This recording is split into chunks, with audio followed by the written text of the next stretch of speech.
ಮೊಬೈಲಲ್ಲಿ ಸ್ಕ್ರಾಲ್ ಮಾಡ್ತಾ ಇರುವಾಗ ಇನ್ಸ್ಟಾಗ್ರಾಮಲ್ಲಿ ಒಂದು ಮೆಸೇಜ್ ಬಂತು ಬಾಬಂದು.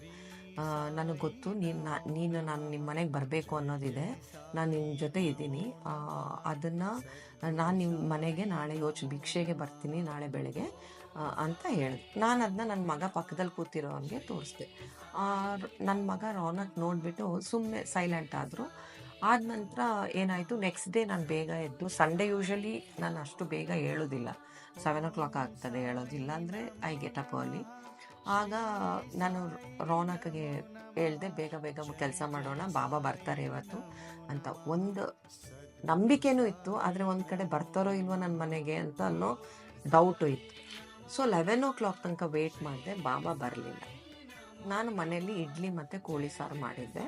ಸೊ ನಂದು ಫ್ರೆಂಡ್ ಮತ್ತು ನನ್ನ ತಮ್ಮ, ನನ್ನ ಮಗಳು ಮತ್ತು ನನ್ನ ಮಗ ಎಲ್ಲ ಕೂತ್ಕೊಂಡು ಆಯಿತು ತಿನ್ನಿ